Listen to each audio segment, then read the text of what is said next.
Mi gente, you already know who it is. It's the radioactive pop with Danny Limelight, United Wrestling Network World Heavyweight Champion. And make sure you tune into the Alliance blog every week. You heard it here first. Straight from Bobby. Rules? There are no rules. What rules? This is a revolution, damn it! You'll hear things you've never heard before. What in the wide world of sports is going on here? They want NWA? Let's give them NWA. Who are those guys? And then there's the other guys. We're the other guys. We're the guys nobody ever bets on. The following program is intended for mature audiences. Ladies and gentlemen, welcome to the show. It's time for the Other Alliance Guys podcast with your hosts, Tim, Dave, and Jeremy. Good morning, good afternoon, and good evening. And what can I tell you? I am the Other Alliance guy. There's the other one with one of the other two with me. Sorry, got knocked off. Yeah, no worries. We are the Other Alliance guys, a presentation of alliance-wrestling.com, your number one source for news and information for the National Wrestling Alliance, as the boss likes to say, but also the United Wrestling Network, Major League Wrestling, various independents around the world, and of course, the National Wrestling Alliance. My name is Tim. This is Dave. I just got home, Dave. How you been? Been okay. Yeah, good. Been a good week? It's going. All right. Well, Jeremy will be along as well. He's just stuck in traffic as we look at NWA Samhain tonight. And the pay-per-view that just happened this past weekend in Cleveland, Ohio. Was it the most terrifying, violent pay-per-view in the history of the NWA? Well, I don't know, and I don't think it really especially matters, but was it good? Dave, you were in attendance. I know we're going to go through it, maybe give it a grade when it's all over. What did you think when writing right there from Temple Live in Cleveland? What was your opinion overall? Did you enjoy it, or did it leave something to be desired? Well, I mean, it's one of these things of I enjoyed the pay-per-view. Being there live, it was a little different than what you actually saw. I mean, we'd hear May interviewing people, but there was no video screen in the auditorium at all. So all of a sudden, I mean, we being there live, you can't hear the commentary. We did hear May, but we didn't see May when she was doing interviews. And it's little things of things that they would announce on TV for the matches.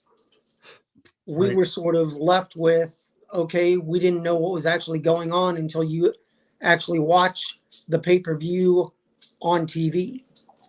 It's one of these things that, I mean, Kyle explained certain things, but he could have done a little more explanation of, like in that first match. Sure. When they ended up winning, the winning team, they could have a member go back into the ring. Well, I was like, did I miss something? I'm like, I'm sure Max was eliminated first round. So I didn't know what was actually going on. So after watching some of it, it wasn't a bad pay-per-view. There were a few matches I wouldn't have had. I would have given a little more time to some of the matches, let them breathe. The pre-show, they gave a little. They gave some of the local talent a chance to work a match, and I mean, I was surprised to see Lord Crew, but I was glad to see him wrestle. It's one of these things. It's always different seeing it live and then watching it back, because there's things that you see. There were, I mean, like the Colby match, Colby and Alonzo, they were going throughout the arena. Right. And it was great, but you're stuck in a seat if you're there live. You don't see what's happening. And when I watched it again, it was a good match, but you're sort of left blind if you're not following the match. Right. I mean, there's advantages to being there and advantages to watching it on TV. And I mean, overall, I think they could have done better, but being that it was its first time out, if they decide to do it again, I'm hoping that they make improvements on it. Well, I came out of this pay-per-view and I really gave it initially, in our Discord, I gave it kind of a thumbs down. I didn't love it. It didn't grab me. There weren't any real surprises. But having gone back through it, letting it breathe, to use your expression there a second ago, I think what it is for me, and like I say, we'll get into the details, is that just coming out of the Tyrus era and going into this EC3 era, or the first pay-per-view of the EC3 era, if you're not including 75, I expected more. I hoped for more. Yeah. Perhaps it's not that they failed to deliver totally what I wanted, as much as it is as they didn't, come up to where I'd hoped they would be. Devin had asked, could you hear Kyle and the commentators? You could hear Kyle when he was on the mic, but not the commentators, right? Kyle, I mean, especially like during the tables match. And the match continues. It's not a round table. Yeah, that's right. Okay. He liked the show, mentioned that it's kind of like going to a football game. Certain spots you can't see the whole field. Yeah. And let's go to the chat just real quick. We've got a bunch of people in the chat right now. Noob & Co. is here and says the NWA women's tag title match should have gotten some time to build up. Yeah, this is kind of what I was saying. There wasn't any build up for this pay-per-view.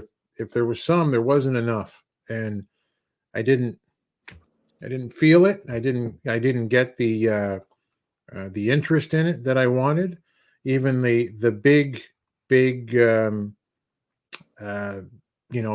EC3 and Tom Latimer, and the women's title matchup, the world tag, it failed to grab me this time around. Yeah. And how about you? Well, it's one of these things, it being a themed pay-per-view. If they're going to do another Halloween one, okay, cool. This is when you do all your quote-unquote hardcore blood and guts type thing, but make it mean something. I mean, like the Knights of the Round Table. You could almost read what was going to happen, and it's one of these things. Come up with just some good matches. Yeah. They don't all have to be gimmick matches, but I mean, like Colby and Alonzo, they were just beating the hell out of each other. Right.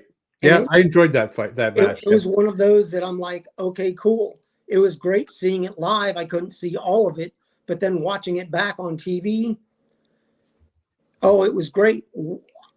I could hear the people responding, and then when I watched it, I'm like, oh, okay, put two and two together. This is what happened. But I mean, they gave it their all. But it's one of those things of make it make sense. That they didn't have to have 14 or 15 matches. They could have easily had 2 to 3 openers, cut it down, do the pre-show for 30 minutes, give you a warm-up, and like the Immortals winning the tag belts. That was great, but I would have loved to see that on the main show.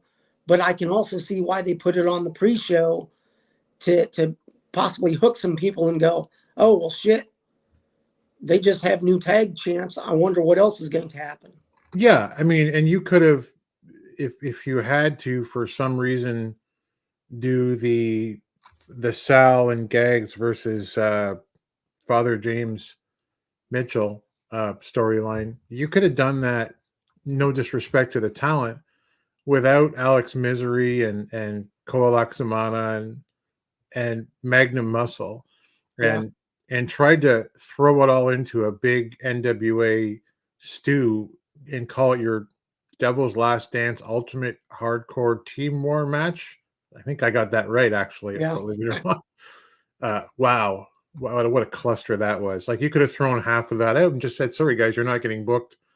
You know, this, like, it's going to be Max and Judias, right, taking on those two guys or whatever. I don't know. I felt the same around some of the like the Outrunners and Zion in the pre-show against the Country Gentleman and Jordan Clearwater. It didn't make any booking sense to me whatsoever. Yeah.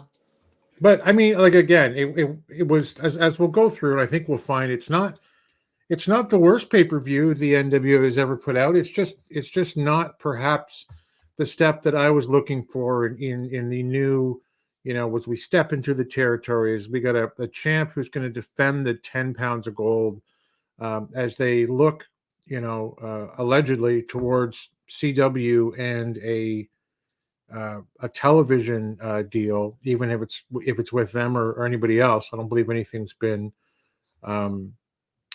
agreed or announced yet, rather. No. But it's not the step I was hoping for post Tyrus. And, you know, we have all of his energy, and sometimes I just, you know, they say in war that, like, it's not one, you know, in a day. It's one. Battles are quite often 2 steps forward, 1 step back, literally, in war with land. You give it, you give it away, you take it back, and it slowly progresses. And I'm sure it's the same in business this way. You know, it's baby steps, but I just don't feel like the energy and the thought was put into this pay-per-view. Maybe there wasn't enough time, or, you know, I hate to say that because they have such an amazing pay-per-view product so often. This one just wasn't there for me. I'm sure Jeremy will be on in a sec. Is there just a couple of comments here? The pay-per-view build, J. Cal says pay-per-view build was rushed. Yeah, absolutely. The villain is here. There you go. I didn't see. Here's Big Chris Dog. This was a thing for me too. I love the idea of a match between Tom Ladder and EC3, but professional wrestling, Dave, it's about suspending disbelief and the plausibility or the possibility of someone winning a match at any given time. And I never bought it for a second that was going to happen. So I just, going into it, I knew there was going to be some hijinks, but it's one of these things that they need to tell a story. And I mean, Camille was just killing it. I mean, watching that match, I mean, when EC3 went to dive out of the ring and got nailed with that chair, I'm like, holy crap. Yeah. And I'm just like, all I'm thinking is, I'm like, I saw Cardona come out, and I'm like, well, he's either going to try to inject himself in, or something's going to happen. And then in the back of my head, I'm thinking, okay, well, if he wants to go after the belt he never lost, cool. But Tom needs to finish the story. Yeah. So Tom has Camille. So, hey, bring Cardona back with Steph DeLander. Yep. It doesn't have to be a mixed tag match, but just have the ladies in their corner, and then it breaks down that they end up fighting each other. They're fighting for pride. They're not fighting for a belt. They're fighting for a chance to go after a belt. Right. So that could be the story for the next 3 or 6 months of, hey, we're building up to this. Tom didn't get a chance to go after it. There was interference in the match. So what's going to happen? This story needs to continue. And being that Cardona, I'm not sure what's happening with him, but I do know he's in MLW, but he's also this month at the pay-per-view, he's in a loser leave MLW match. Yeah, with Mance Warner. So I'm like, well, maybe he's going full time with the NWA when they do their TV thing. He's a name that people know, and it could bring eyes to the product. But I mean, we'll just see. But I mean, there's just so much story that can be told. They need to just like spread it out. Yeah, I don't think Cardona is a name. I think Billy was spot on at the pay-per-view when they did that segment where Billy said, you draw, and you might be the biggest draw in the NWA in the Lightning One era, or however he put it. I just don't think he's that name much anymore. I think like the shine has come a little bit off of that name in the NWA. Yeah. I mean, that has a tendency to happen to me when, for me rather, when I see a guy lose to Rolando a couple of times. Noob and Co. Steve G there. It's talking to Steve in the chat room, which is hopping right now. I believe the NWA can give Natalia Markova some direction. I mean, the NWA should give Markova a title. I like Natalia time in her time in NWA, but she's capable of performing on a big stage like WWE. I don't personally think you'll see Natalia Markova in the WWE, but I'm wrong in pro wrestling more than half the time, I'm sure. But there you go. To each their own. I'm certainly you're certainly not wrong, just because some of us might disagree. Women's title match. Money Mike says women's title match was lackluster, bland. Both weren't good in their execution on the match. Kenzie seemed happy feet. We're going to get to some of that stuff as we go into the what did Jeremy say? He's stuck on the road. I want it noted I was right about Cardona's opponent being Rolando. While not in a traditional match, it still happened. I think you should get half a point for that when we're tallying stuff up. Mike says during the Knights match, we all knew Aaron was there. You can see the white glove as a dead giveaway as a Knight. Yeah, I was watching it on TV with my daughter, and I said, I don't know if he's the Wizard or he's the Knight, but he's one of those two. It was kind of a dead giveaway. Let me see here. Talking about Kenzie, I think here it shows, but she also had no chemistry with her opponent. That showed. They were calling the spots. It's as if they forgot what they rehearsed. I think that they're talking about Markova here, and please correct me in the chat if I'm wrong. I think she was the best choice to take it off of Camille. Oh, this may be Kenzie, excuse me. She can rise with this title if she keeps growing as a wrestler. She's a second-generation star and definitely can grow. I think Kenzie Page has maybe the most upside in the NWA beyond the NWA in the years to come, Dave. How about you? Yeah, I mean, she's so young, but it's one of these things as she builds, she actually become more important. Right. And it depends now where she wants to go. Right. That her and her sister, I mean, for their ages, they're leaps and bounds better than some of the wrestlers I've seen. But it's one of these things that they need to be careful of how far they take things. And that's the wrestlers and NWA, that they're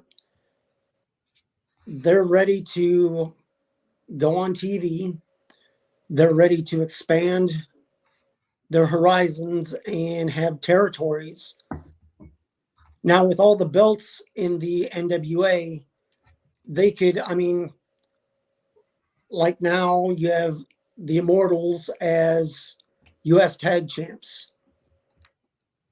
Mm-hmm. Have them defend the belts at any and all territories, that any and all of your lower card belts can be affiliated with some of these territories, so they're defended on a monthly basis there, as well as possibly on TV or a pay-per-view. But it's one of these things that it looks like Joe Kazana may be the next territory that opens up. So if they decide to do maybe 3 or 4 territories, that's cool. But there's more than one wrestling organization in the Tennessee area. Great.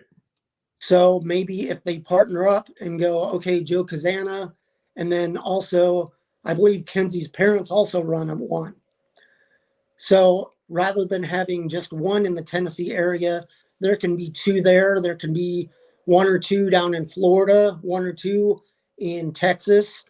So you can actually have 5 to 6 territories set up, and it just bounces back and forth. That if down in Florida, they can possibly pull 2 of these groups together to do a big pay-per-view, everybody wins. Then they can do their smaller shows and still have belts defended. Right. But it's one of these things that they need to figure out what direction they're going, make a plan, and stick to it. Yeah, I mean, and I think you got to try different things. Some things don't work, you drop them, and we as fans can complain when, like, what happened with that storyline? But if it's not working, there it goes. Other times they stick with it and it's not working, and we go, why is this still going on? So it is give and take. I understand that. You were talking about a name, and Big Chris says problem is, like, would a name be willing to commit to the NWA if they have options? If we're going on with TV when it comes to Matt Cardona, it's a good question. It really depends on how they'd be featured and the whole bit. You're talking about Kenzie a second ago too, and Kylie as well. They are so young. I think Kenzie's like 23 if I remember correctly. So she's, like, as far as I would think, she's likely a few years from being WWE bound, or AEW bound, if that's an option down the road. She doesn't feel like an Impact wrestler to me yet. She feels like an NWA wrestler. She feels like an MLW wrestler. Mm-hmm. Like there's it, like the next step above that maybe is Impact. I don't know. But it'll fun to see her grow, and we got to enjoy her as long as we have her, as well as we've always said, right? AAA ball around here sometimes. So Devin and Willie are having a polite, Rondo's a star. No, he isn't. Yes, he is. You listen, for that, I say Rolando Freeman is a star, but in the same way that Pollo Del Mar is a star. To me, shouldn't be in there for anything more than comedic wrestling when it comes to taller wrestlers. But anyway, let's get to it, Dave. We Jeremy's still on the run, so why don't we start with the pre-show, and as we go into the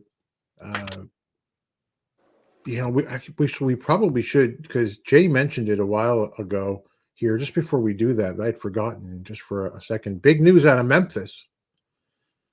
Or big news that I saw on the Discord today, and I have been running like crazy today. You want to spill the beans for anyone who might not know? Oh, on the JCP and the announcement from Billy coming down the road. It's, I believe, December 2nd that Billy is going to be at Joe Kazana Promotions, and it looks like they are possibly the next territory in the NWA. It's a win-win for both, in my opinion, because you can continue stories from TV. Yeah. In JCP. Plus, I mean, if there's any and all talents that are used on TV have a chance of making the roster. So it's one of these things of get them while they're ripe, work with them, and build them into something that you can use. Yep. That it's one of these things nowadays. Everybody thinks, oh, you have to win and you have to do this and you have to do that. I mean, look at the Outrunners. They're a perfect example. They're on AEW, they're in OVW, they're NWA. They're good talent. They bring back the old school feel. Yep. They're champions, I believe, in one or two areas. They actually have tag team gold. But in my eyes, they are almost the perfect enhancement team. Anybody I've seen them wrestle, everybody in that match looks good. Right. So it's one of these things of use the talent you have, switch out when needed. But with these territories opening up, if you can pluck 1, 2, maybe 3 people out of each of these territories, they got to start somewhere. They may be a champion in their local territory, in their local promotion, but once they hit the NWA stage, they may be enhancement talent until they build up. But I mean, look at it. Mims was enhancement talent. Where's he now? Yep. It's one of these things. You got to start somewhere, and it's one of these things. I'm keeping my fingers crossed. I just have a good feeling that Joe Kazana, he does it old school style, and he just needs to almost whisper in Billy's ear, hey, let's try this. Let's do this. Let's go back and do it old school style, but with new wrestlers. That, I mean, there's been things said of there's only like 7 stories in the whole world, and they're just told different ways. Yeah, that's right. If a story in wrestling is good, find a way to retell it. If it was good back in the 80s, retell it, but use females this time. Or instead of having a tag team, make it a singles match. Right. It's one of these things that take from the past. You don't have to live in the past, but take from the past and improve on it. So I'm actually stoked. And I mean, it's only an 8-hour drive to Knoxville. So I'm hoping that they do have a good response if it is indeed a territory. And it can either be with Joe Kazana Promotions, plus you also have Dr. Tom there. Right. They have the school, so if some of their talent can be highlighted through Joe Kazana, that would be a win-win for everybody. I agree. Jake has put up it's hard to copy for me. I can probably do it easier in the on the YouTube chat. I can't really do it from the control thing right now, but I believe this is probably the official press release out of Memphis Wrestling that I'm just seeing right now. That they have they're available on Right Now Television in multiple cities. And I'll see if I can get a screenshot as we go along when Jeremy talks about the UWN and see if I can put it up. Is that the one, Jay? If you're still out there, but that's a big deal for them. That's great. Oh yeah.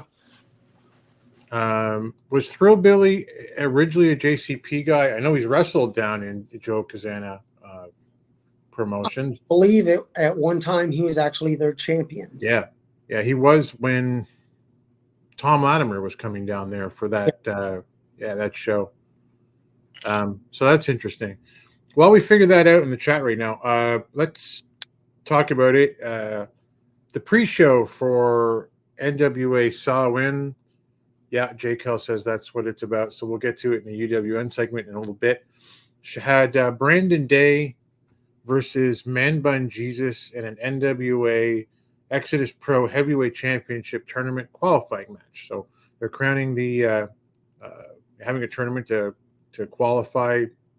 Well, they're qualifying for a tournament, I guess, is what they should say. So I don't know either of these guys, Dave. So I didn't immediately care, and that's fine. It's the first match of a pre-show. You know, it was interesting to know that they were putting that tournament together and qualifying guys for it. I suspect that some of these guys will be featured on Power in the days to come, and maybe at the next tapings. I don't know. It seemed okay as a match, somewhat short, but that's fine for something. You didn't need a lot of time for it. Yeah. In the end, Brandon Day ended up taking the win over Man Bun. It's a lot of cheap heat, eh? Just call yourself Man Bun Jesus. Yeah. Everyone's immediately going to boo you for the Man Bun part, at least. Anyway. Yeah.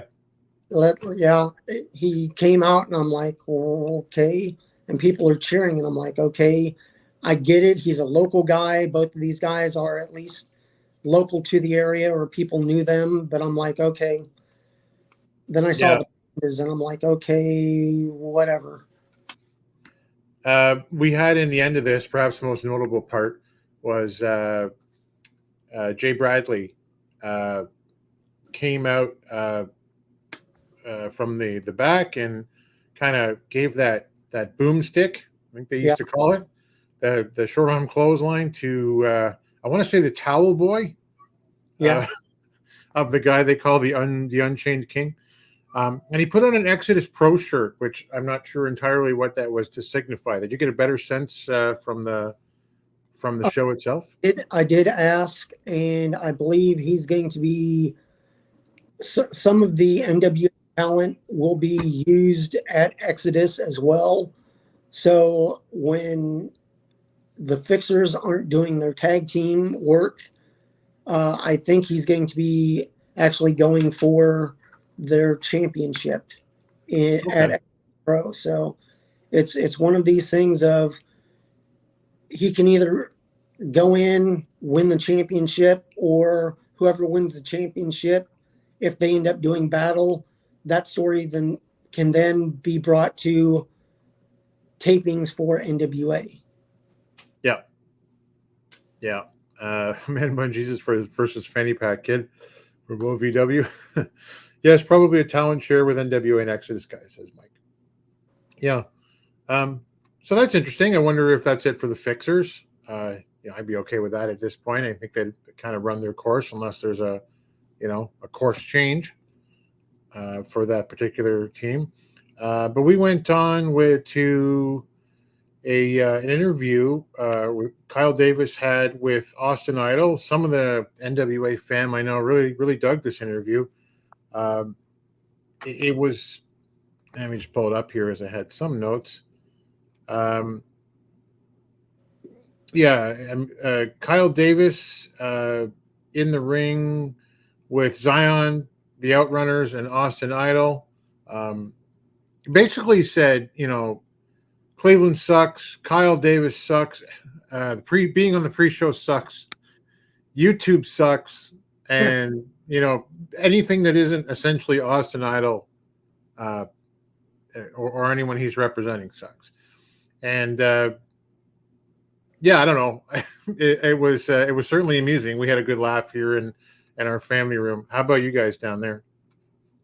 I mean, it was the crowd was just tearing him up, and it's almost one of these things of I'm not sure why this match actually took place. Yep. But it got Country Gentleman and Jordan ended up getting the win in this match. Yeah. Anything Austin said didn't matter because the guys didn't back it up. Yeah, building up some feuds because I can see Zion and Jordan going after it, and I'm glad Country Gentlemen are getting a bump up. But the Outrunners, like I said, they're a very good team, and I like them for what they do. But Austin, even seem pissed off at them when they're back posing behind him and doing all this, that it's like, okay, they're part of your team. Yeah. Basically acknowledge them. You don't have to like them, but at least acknowledge them as being part of Team Idol for this match. But it's Austin Idol. I mean, he's old, he's cranky, he's yelling at the sky. So yeah. Yeah. I mean, this one ended with a let me see. Jordan Clearwater was came in after a hot tag. Lots of spark and spirit. He got that really cool neck breaker DDT combo. That was neat. On both of the outrunners, and then AJ hit that spine buster on Magnum, and KC ended it with the pin, right? So it was an okay 6-man tag match. Just the booking made no sense to me. So that's fine. But again, pre-show one match I didn't know anything about was fine. Put something ahead for Jay Bradley, and then the next match, sure. Then we had the 4-way women's match to determine the number 1 contender for the NWA World Women's Championship, which was Samantha Starr versus Missa Kate versus Tiffany Nieves. Yeah. I'm crucifying that. I'm so sorry. And Chelsea, who I think used to be called Celeste. Yeah. And so she's from Cleveland, and you could see how young she was. I don't know anything about her. You could see how young she is, and she didn't have any immediate confidence when she came to the ring. But this is the pre-show. This is what it was for. Missa Kate or Misa Kate is Jay's new favorite. She came out in that Joker makeup. She got some extra points for me for being one of the only people who was dressed up in this particular match. But so the match I found was mostly Kate. I had Star to win. She did get the win in the end with that Starstruck DDT on Kate, which it's like I said last week. It's I expected her to win so that she can be fed to Chelsea and allow that Chelsea's name value and ability to win even without Pretty Empowered to continue to grow. Yeah. But I thought it was a serviceable match for a 4-way match. What did you think? I mean, I was surprised that Samantha Starr won. But then I'm like, okay, they're just feeding who they have to Kenzie. And it's one of these things of the other girls that are in there, 2 of them are locals. And then you have Missa Kate, who is a former tag champion. I'm not sure what's up with Maddie. I'm not sure if the E got a hold of her or if she's just busy elsewhere. Yeah, she got a tryout, I think, as I recall. Yeah. So who knows? But it's good. I mean, use some of the local talent if you can. And I mean, this is just a building process that I look back at what they did with Mims. Yep. You're going to build them up. They're going to take a loss, but even getting in there with a champion, it's going to raise your stock a little. You're not going to win, but better luck next time. I kind of wonder if it's the same path they're doing, but even more extreme with Rush Freeman. Yeah. I mean, Rush ends up coming out on top later, but not by his own hand. Anyway, we'll get to that. So last match on, I believe, after a promo about the Riddle Box match which frankly the less said about that match, the better. But we'll have to go through it. Was the U.S. Tag Team Championship? Daisy Kill and Talos, your champions, defending the belts against the Immortals, Kratos and Odinson. Look, the Immortals are dominant in this match, guys.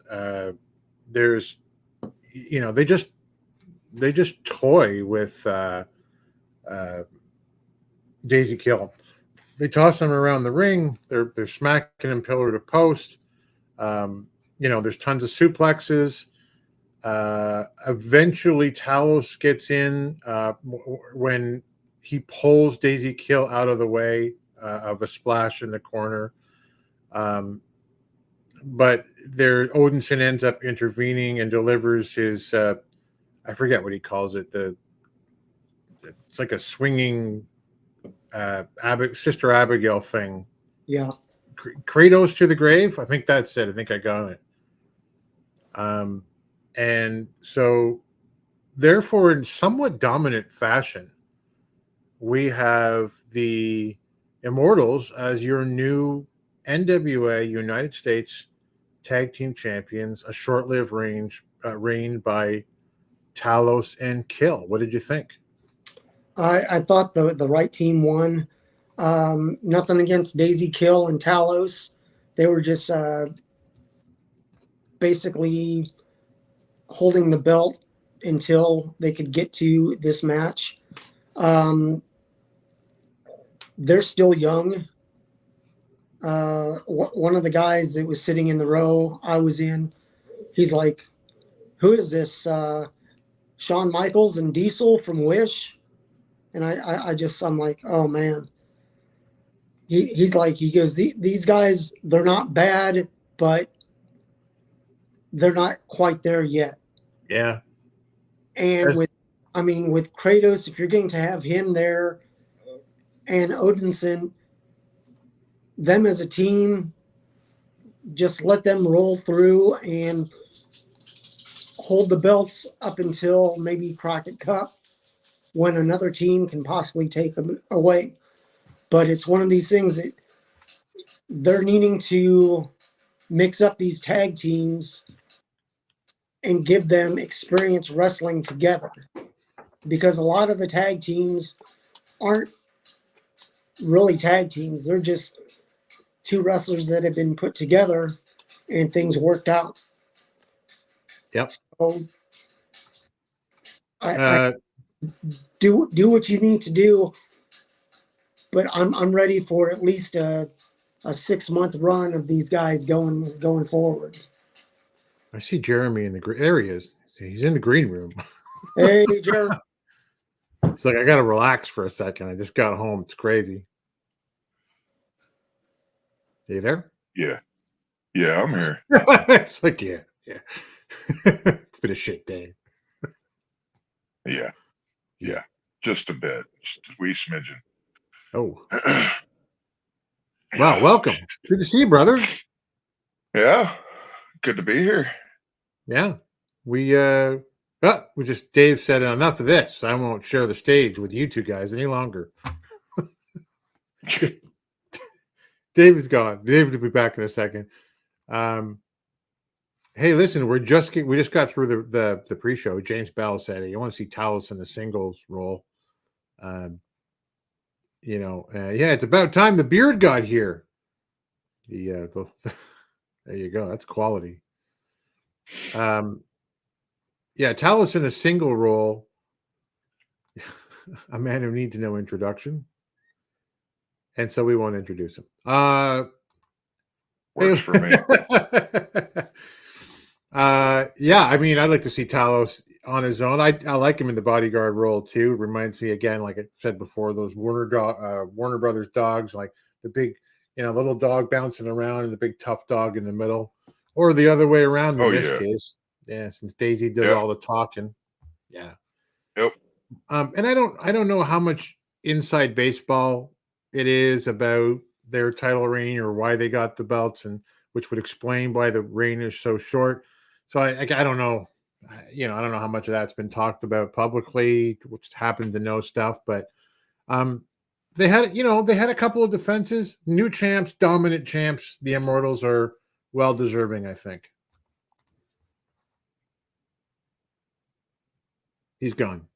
Anyway, so I hope Kratos and Odinson have a great run as U.S. tag title, says New. Me too. That would be awesome. They're a fun tag team. More fun than I thought they'd be. I was, there were different points. I was kind of tired of both of them. Kratos went away for a while. He came back, got reinterested. When they give him the mic, he has so much to offer, so much more than we ever would have, thought. And when they take the mic respectfully away from Odinson, and just, let him high five, punch in with, at the end of a Kratos promo, it works so much better for me. I think they're a much more interesting team that way. Oh, 100%. Kratos or Odinson definitely still needs to grow on the mic when it comes to talking. Yeah. And I think we can all agree that he's paired up with a good person to teaching those ropes. Yeah. Not just on the mic either, but in the ring as well. He needs to be paired up with a veteran for a little bit longer, because my one thought in watching that match is he's getting better and he is putting variations on his delivery of that Asgardian uppercut, but that's still the primary go-to. Yeah. Yeah, we got to let that thing go. I mean, yeah, I can take a drink every time that uppercut comes out. You'll be sloshed by the time the match is over. What was I going to say? Yeah. I think you're lagged pretty hard right now, Jeremy, but might be something to check. We start the show though, however, where it's a Halloween themed pay-per-view. Samhain is, and so we will have witches and wizards and later knights and Lord someone or another, and I don't know. And Father James Mitchell is introduced. Kyle Davis gives us the master of ceremonies, Father James Mitchell, the star of our thumbnail this week, which we hummed and hawed over a little bit about before putting it up. But we can talk about that. He's here with the Sinettes. He's got booze. He's as we'll see later in the show. Talk about it now. He's got dope. I mean, one would have to assume that it was not legit. But at one point in the show, and I don't remember when it is, which is why I'm just bringing it up now for you, Dave, and Jeremy, when he comes back. There's there's a point where the camera comes right on him. It's not just caught in the background. They come right on him. He's got lines of coke up on the stage. He's partying with the Sinettes, as he called them. What was Gags doing? Having a good time, I guess. I don't know.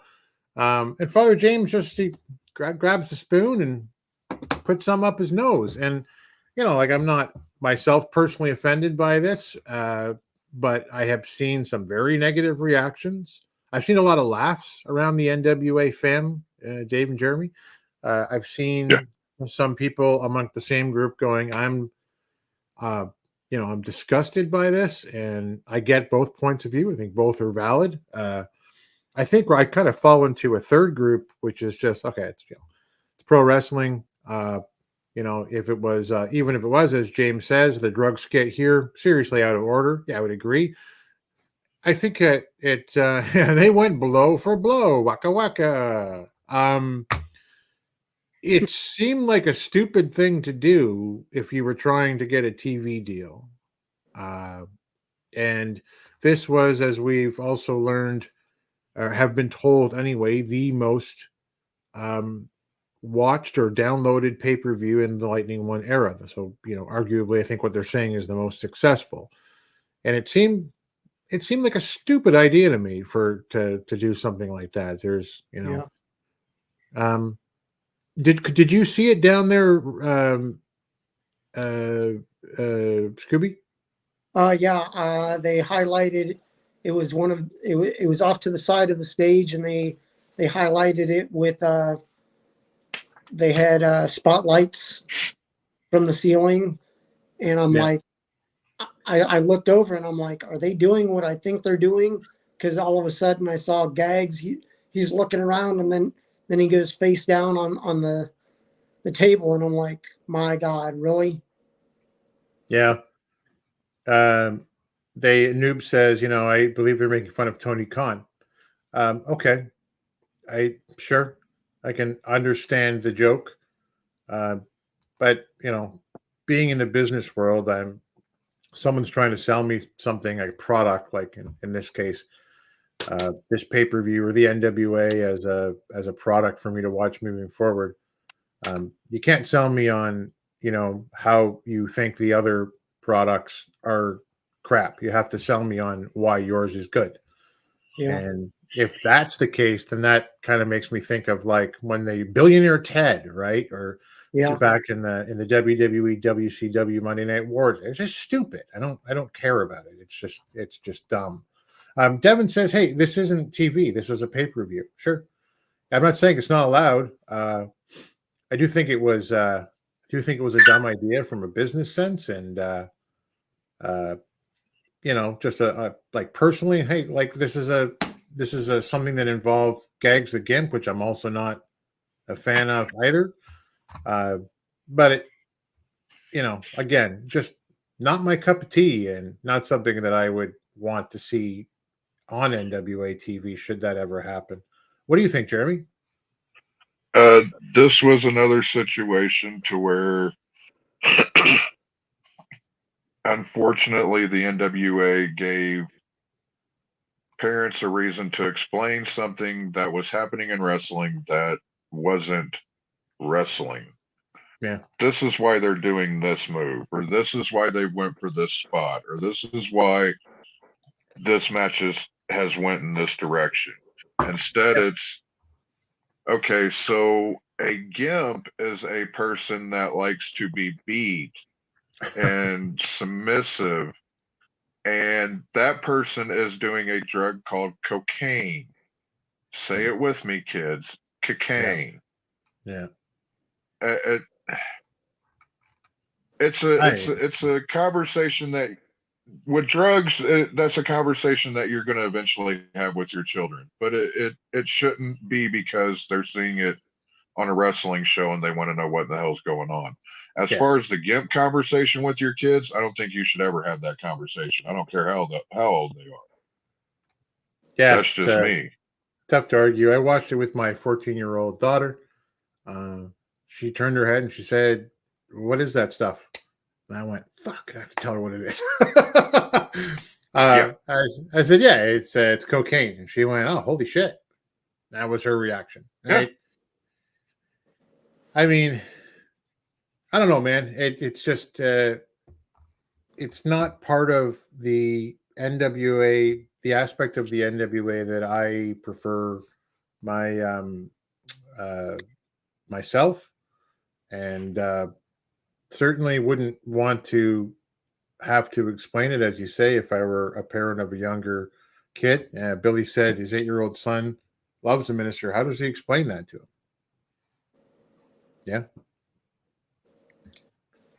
Yeah. Mike was saying it's not real. Yeah, I'm sure it wasn't, Mike, and it would be illegal and seriously stupid if it was. It was just lemon pixie stuff. Yeah, but that's not the point. That's not the point that I'm trying to make here. And I know I'm being wishy-washy about it because I'm not entirely sure how I feel, other than from a business standpoint for a company that I like and support. I think it's a dumb move, and I, as a parent, not super happy with it. Yeah. Darcy is pissed. Jay explained that one to me the other day in the Discord. But I'm not up on the story enough so to expand upon it. But I believe Darcy was part of the Pumpkins, right? Yes. Yes, she was their bassist. Oh, okay. There you go. And I guess I am expanding. But allegedly let go for abuse of drugs. That's what I've heard? So in this story. Okay. All right. Well, we'll move on because it doesn't have to be the focal point of everything we're trying to do here tonight. But certainly something that we can talk about. Maybe Jay will talk about tomorrow. I think it's just a dumb move. He says that could really hurt their opportunities to be on TV. Yeah, that's where I'm coming from for today too. Yeah. What's Devin says your favorite pay-per-view main event since Billy's NWA? I can tell you that it'll have Camille in it. Yeah, that's what I was going to say. It's a Camille match. It's a Camille match, yeah. I enjoyed Taya. I enjoyed Max. The Markova one was good at 75, but probably not one of the top 2 or 3. Yeah, I don't know. But we got a lot of the stuff to get through. I can't think too hard about that. The first match of the pay-per-view is the Devil's Last Dance Ultimate Hardcore Clusterfuck War. I think that's the name of it. Mandy, just throwing in here. Hey, Mandy. It seems like it was a desperate act to get more edgy. Can't disagree. I got that kind of impression too. Yeah. The patented championship wrestling from Jeremy Point. You're on the nose. Spot on. Pun intended. Yeah, pun intended. So if Gags and Sal's team lose, they will be forever in the thralls of Father James Mitchell. It has the NWA Team War rules, which is you can be eliminated by being thrown over the top rope. You can be eliminated by pin or by submission. And there's a lot of people in the match. And I think kind of the best thing to do than to try to figure this one out is that just to say overall, there are eliminations throughout the event. Everyone does more or less fine. Max, I thought, to be fair, I thought Max was made to look strong. Yeah. And even though they were eliminated at one point, I think there was a stacked pin, if I remember correctly. But again, I'm late to the party today. Literally today, like in 7 minutes, I got home. I haven't had a chance to write anything up and relive anything. But the problem from a fan point of view, at least in watching it on TV, is that the elimination didn't mean that you were out. And they were trying to explain, oh no, you're not out if you're, there's a certain number of eliminations that have to go through, and you can elect to go back in. And so Max gets to go back in once or twice, and ends up destroying Sal with a wrapped chain around their arm, with the clothesline that they're now using. And Gags is utterly destroyed with the Welcome to the Wasteland. I'll just go straight to that ending right there. So your winners are Father James Mitchell's groups, which are Max, Judas, Alex Misery, who I thought was fun. My first experience. I thought he's got a weird movement around the ring, but enjoyable. And Magic Inc. was involved in that. CJ as well. Hubba. Aruga. With a Poison Ivy look. Yeah. As I recall. So there you go. So Sal and Gags are now back in Father James Mitchell's. I'm going to call them the Miserably Faithful again. That's it. They've lost. They're back in the group. And for the bit we talked about earlier that had Mike's making me laugh in the chat. I don't know why I tickled my funny bone. They certainly didn't look upset about it. like Dave said, Gags is having a good time. Sal's having a good time up there partying with Father James. Is like always forgiven. It made no sense to me. The structure of the match, the inclusion of other parties in the match, just to show us what Alex Misery looked like, and Koalak Amana was involved, and Magnum Muscle just to get Mims and Draper in there, and Cody James and Jake Dumas. Just none of that made any sense to me. The eliminations made no sense. Just to get to, and it was a fairly lengthy period of time to get to this conclusion. Yeah. What did you think, Dave, down there at ringside? Well, watching it, I mean, it's one of these tag matches where you have to be eliminated, then another person comes in. It's not quick tags. It sort of slowed things down in that way. I'm just like, okay, they're back with the Miserably Faithful. Does this mean we're going to see more of this group going into a possible signing on TV? They aren't the best representation of what the NWA is. All right. Max is a TV champion. That's cool. Judas, if they ever decide to give Judas some wins, that's cool.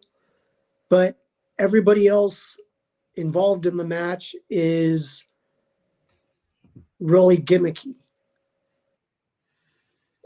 Yeah. It's one of these, it's tails I win, heads you lose, something like that. Not sure where they're going with this, but the one thing I can say I did like about this match, that it was a hardcore war, quote unquote, ultimate hardcore war. Draper and Mims did not wear their wrestling gear. Right. They came for a battle. Hey, I'm wearing this. I'm not wrestling. This is a war. I would have liked to have seen a little more, quote unquote, hardcore wrestling. Yep. For what it was. I mean, they got the point across. I'm disappointed that they chose to go this way, because either they dropped the story altogether or they're going to continue the storyline. And I don't think this fits in with them possibly going on TV. Yeah. This match at all, from every angle, I thought was an absolute net loss. Like it was a cluster, and I don't, maybe the less said about it, about the better. But that having said, Jeremy, you watch this thing go down? Yeah, and it reminded me. Have you guys seen The Ridiculous Six with Adam Sandler? Oh, unfortunately, yes. Remember the scene where they're playing baseball, and every time something happens, oh boy comes up with a new rule. That's what this reminded me of. Yeah. I agree. From the sense I got, like, did they screw up and now they have to make something up? Yeah. Yeah. And this type of team war match has happened a handful of times, and it's only went off smoothly like once, where it actually like played out the way that I think they were intending for it to do, and we didn't shit all over it. Right. This one was rough. But I agree with Dave, though. I like the fact that Mims and Draper came out there and they weren't in their wrestling gear. Kudos to them for that that little detail right there. You're not wrestling, you're fighting. Yeah. It was almost bunkhouse brawly, right? Like everyone used to come out for that southern. They'd have bandanas and plaid and taped fists and ready to go. Yeah, good point. We ended up next on the match. The pay-per-view starts with a an F for me on that particular match. But we go to Brady Pierce versus Rush Freeman. Loser leaves town match. Loser leaves the NWA match. We got Rolando as a cosplaying Shawn Michaels referee. But fun sized. Yep. So Rush starts off this match with the best chain wrestling, and I'm saying that loosely, series of moves that I've seen Rush do. The best performance that I have seen Rush do in a long, long time at the start of this match. But Rolando breaks it up. He's calling it down the middle like he said it would, right? And when the heat from gets back, Pierce is getting heat on top of Freeman. Rolando's breaking it up again. And, it's right down the middle. And then inexplicably, there's a low blow from Rolando. And Pierce goes down. What's his name? I'm getting their names mixed up. Rush gets the cover. There's a 1, there's a 2, and then there's the always ready music as Matt Cardona comes in. He gives he uses the steel chair on Rush and then Rolando, and Pierce looks ecstatic till he gets a boot to the crotch, and then more inexplicably, because he drapes Rush over Pierce and uses Rolando to make the 3 count, and then says on the mic, okay, that guy wins because he pinned that other guy. Which is great heel heat. But before we get into what happens, why have it play out this way? Why play it down the middle and then have Rolando turn? If Cardona just intervenes, why do it at the 2 count? I'm trying to understand the structure of the match. If he doesn't care who wins, if he's going to attack everybody, this doesn't make any sense to put one on top of the other. Just everyone out of the ring under the structure that they used. I wouldn't have structured it this way. Yeah. Dave, it made no sense to me. I was like, what is this? Yeah, it's I think they were going for the quote unquote sympathy of brotherly love. I did it for you. That I mean,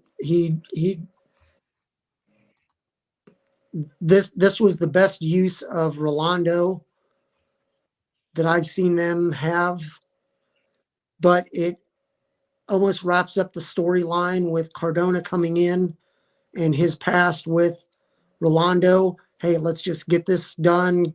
Now get the hell out of my ring. I have stuff to do. Right.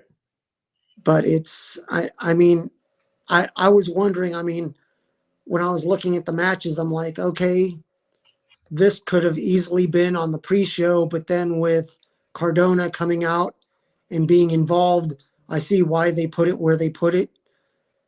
And they just needed to tighten things up just a bit. And I could have done it without the low blow. Yeah. But I mean, it is what it is. So I'm assuming that Brady Pierce is gone for now. If he wants to come back, he comes back. But I'm hoping this is at least a little push for Rush, but I'm not sure where they're pushing him. Yeah. I mean, it would have made some sense within the confines of this particular story if Cardona had just emerged at a point in where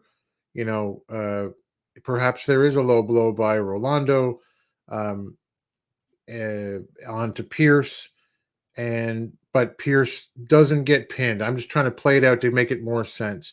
And he gets, he's getting his due. You have Cardona come out. He takes out Pierce, and he says, now we're even for Rolando. Something along those lines.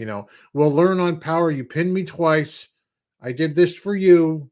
I don't want to hear any more of your crap, whatever it might be. I'm stretching, I'm trying to find a reason for Cardona to do this. And it's clear in the delivery afterwards. He doesn't care about this match. He's just clearing the ring,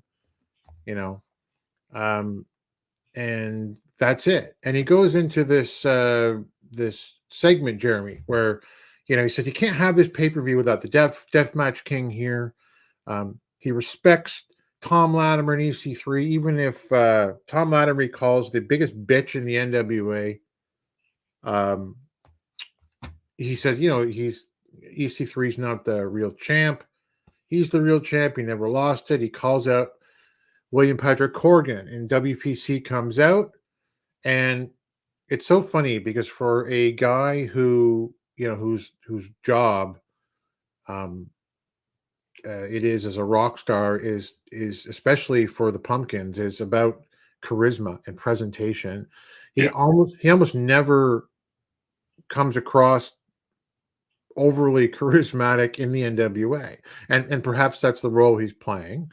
But here, I thought he was very good when he was angry. He was using wrestling terms in the ring, which I'm not a big fan of, but it kind of worked here. It was a, did I book you? Yes or no? Yes, you did. Or, you do draw, you do make money. You're probably the biggest draw of the NWA scene since I've come here. But are you wrestling? Are you prepared to wrestle? No, and you want to be in the main event? Okay, let me think about it.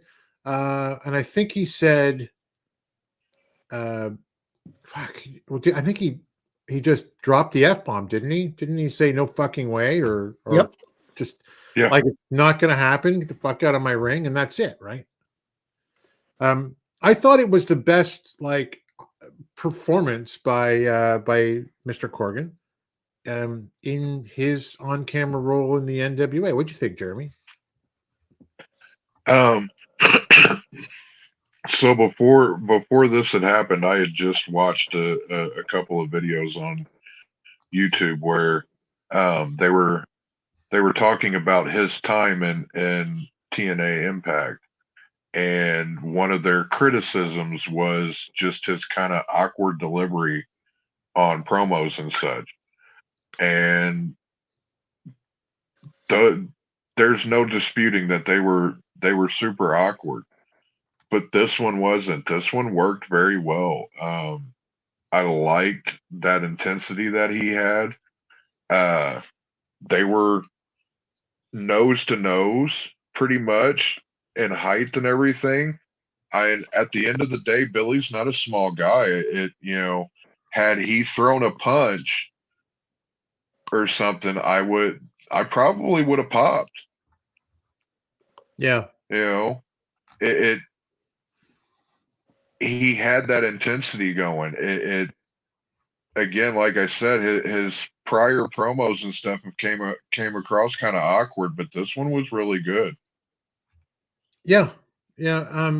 I also, he has that what are you going to do? Beat up the promoter? You'll never work here again kind of defense for him, right? Yeah. He does I can't take you. You're a professional athlete kind of vibe going on. But I also thought Matt Cardona did a good job, Dave, of standing there, this is what I want, but I am deferring to you. You are the boss. He is, he's like, Billy, let's talk. Let's negotiate. He's being the weasel that his character is. What'd you think of this whole thing? What'd you think of that part of the segment after the match? I was very surprised. It's just one of these things that we've seen owners / higher ups in wrestling be the bad guy. And I know he's not trying to be the bad guy, but it's one of these things that does he really need to be out there? I can understand him being there for certain things, and this was one of them. This is kickstarting the next storyline. I don't think the EC3 and Latimer story's finished. You add Cardona into the mix. And with Tom and Camille, that if Steph DeLander shows up with Cardona, either at the tapings or at the next pay-per-view, this story has legs on Tom wanting to win the championship, EC3 keeping the championship, and Cardona going after the championship that was taken from him due to injury. Right. So it's one of these things of, there were so many things going through my head when I'm like, come on, Billy, say this. And I mean, if you know Billy, he's wearing his zero gear. Yeah. I would have been like, hey, where's the camera? Where's the camera? And you'd be like, zero. Cardona, see this? Zero. That's your chance of being in the main event tonight. Yeah, that would have been good. It's just little stuff that I don't want Billy to be involved all the time. But when you tell a story like this, he almost needs to be involved.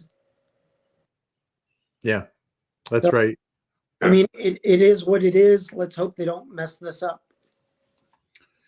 Devin says EC3 versus Tom Latimer versus Matt Cartuna versus a mystery guy, like the Fatal 4-Way a year ago.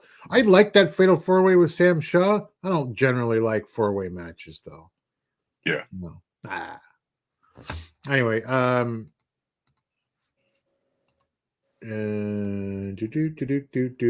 were we here? Oh, yes.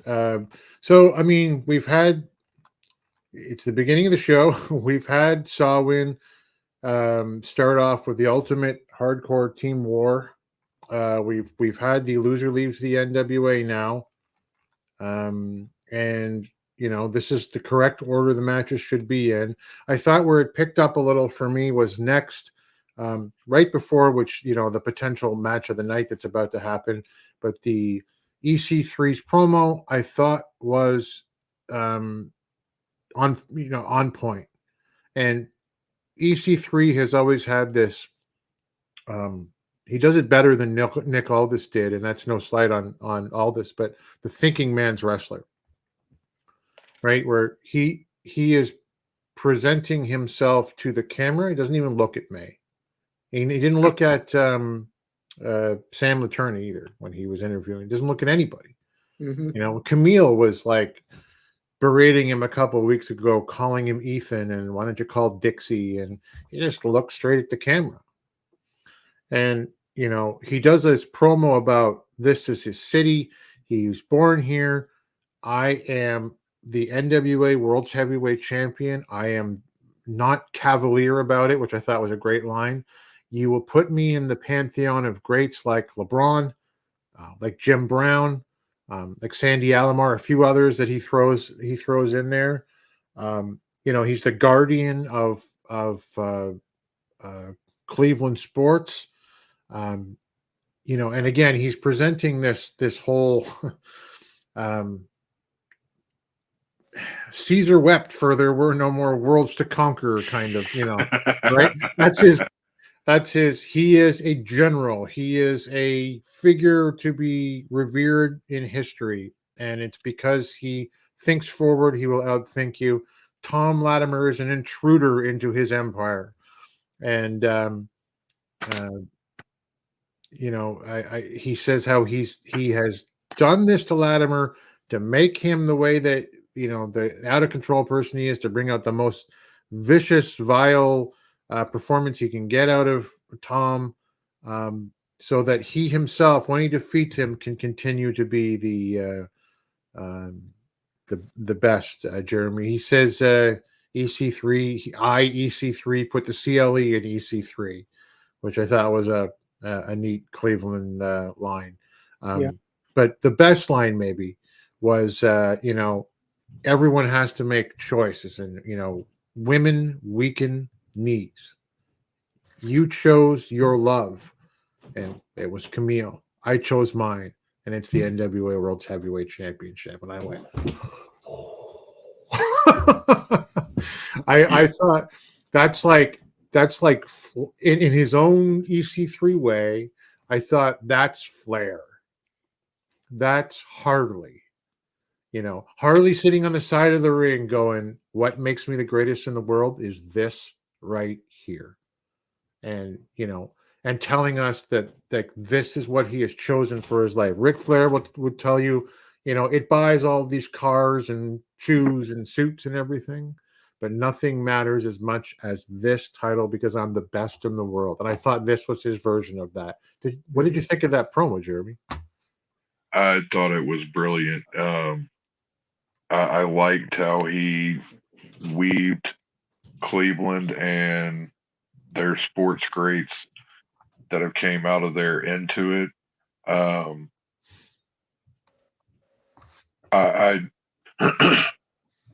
I probably would have said something along the lines of, I'm the only champion that this town has.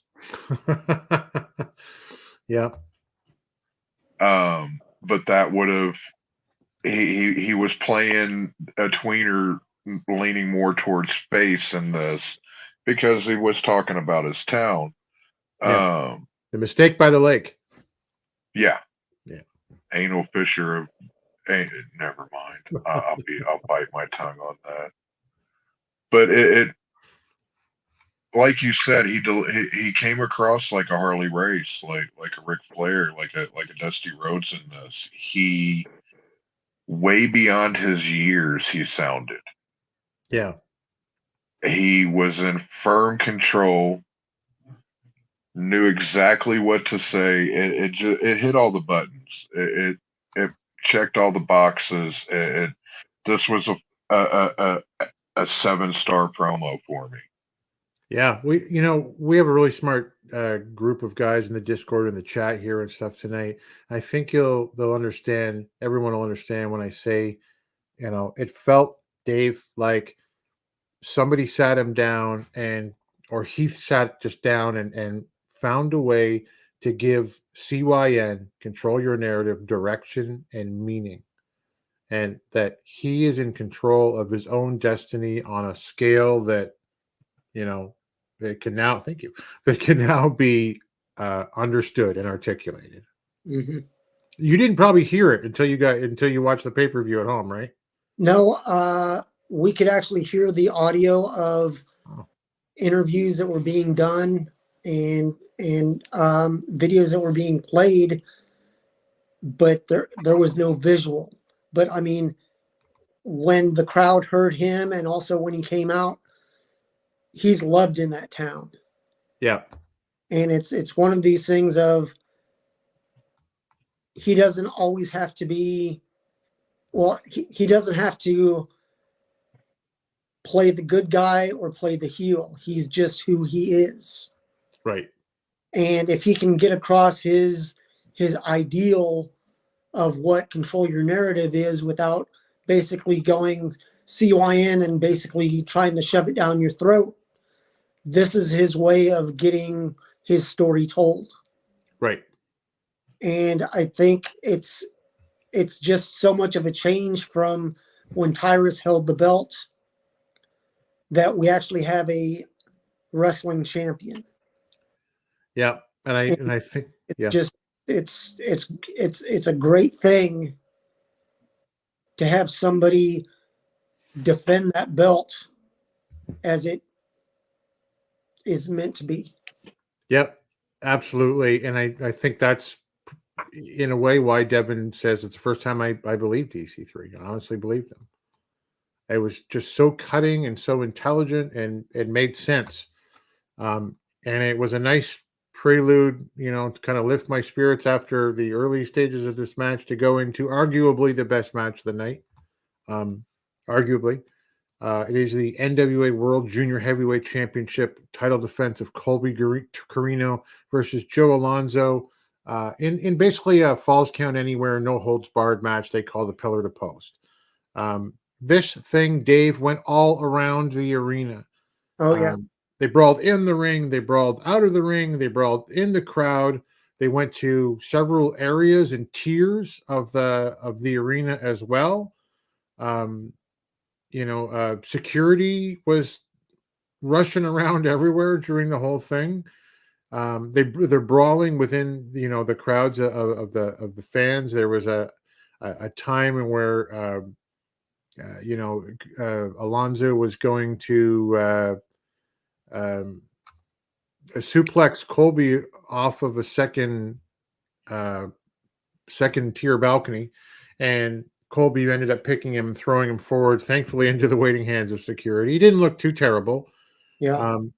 There was a stage dive along the way. He ends up choking out, Carino does, Alonzo with a plastic bag before delivering a DDT out on the floor. He defends the NWA Junior Heavyweight Championship despite all of the arena fight stuff, which again I'm not normally a fan of. Thought it was a great match. These guys are so talented, and Colby retains. How was it right down there from Cleveland? I mean, it was the crowd was really into it, and I mean,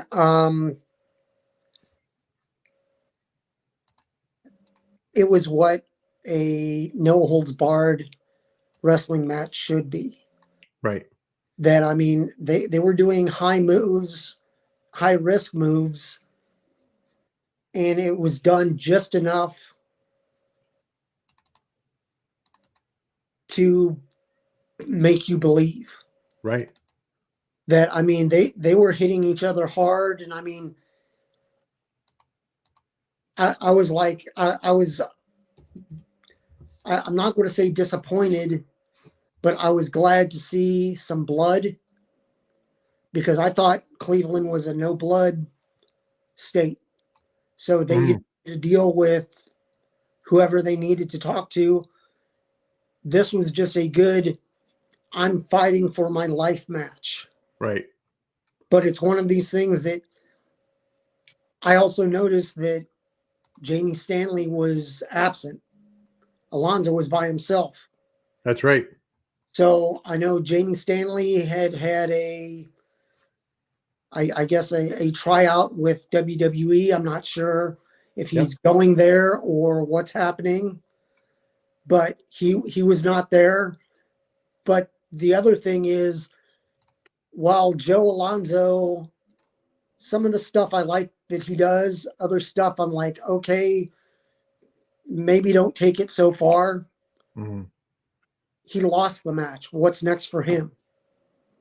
You have all this time of him building up to go against Colby. And even though he didn't win, what's next? Does he find somebody to tag with and go after a tag belt? Or does he, I don't know, go after the men's TV title? Yeah, I mean, he could tag with Robert Anthony. There's a connection there. He could Scion, he like Scion, he could fail upwards and go for the national title now. Yeah. Which I don't think is worth anything anymore. I don't know what else is there for him to do. I'm not really sure. I hope that he remains in the title picture wherever he goes. He's fun to have around. Yeah. What'd you think, Jeremy?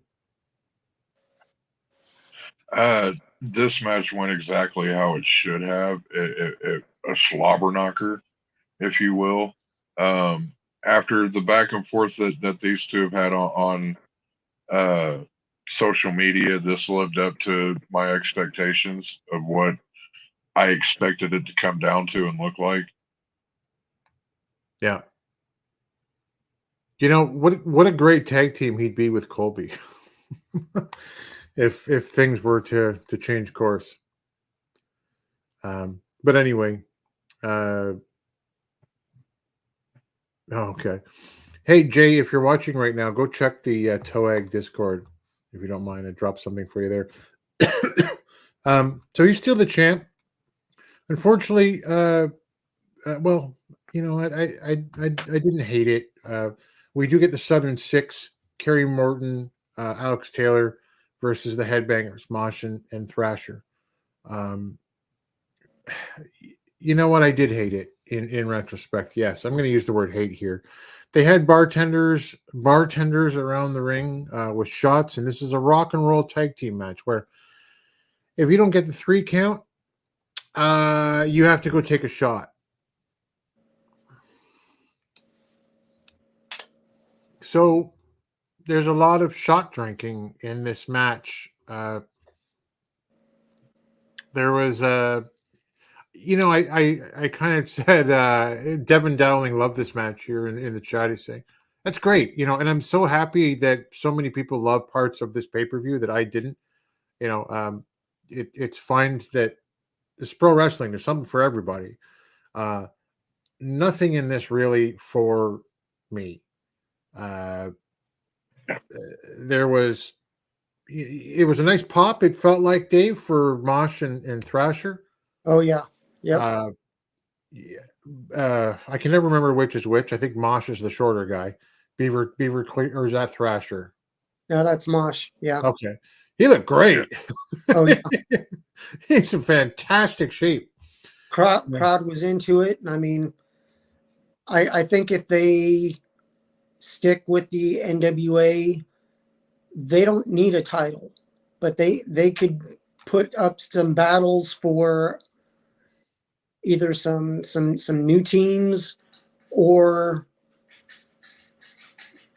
make your tag team champions look even better. Yeah. Devin said, Joe Galley said yesterday that the wrestlers had no idea what the rules were before it started. Oh, wow. I mean, there was, again, a lot of drinking covers, and then they take a drink. One of the bartenders was Lord Crew. Yeah. That's cool. I like Lord Crew. There was one point where, Kerry Morton refused, and they forced him because he's a good Christian boy, I think. But they poured down his throat.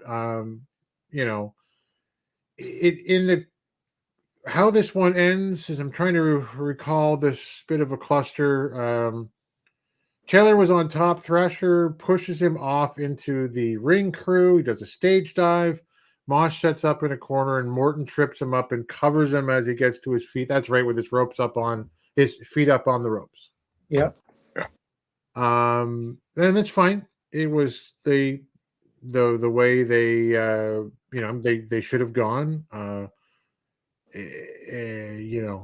I thought it was stupid, and I'm again super glad that guys like Devin loved it. Not for me, no interest. The Southern Six to me, and I think there's Devin saying they're the modern day Freebirds. They had the potential, and still could be if things change. The modern day Freebirds. They are not the modern day Freebirds right now, in my particular opinion.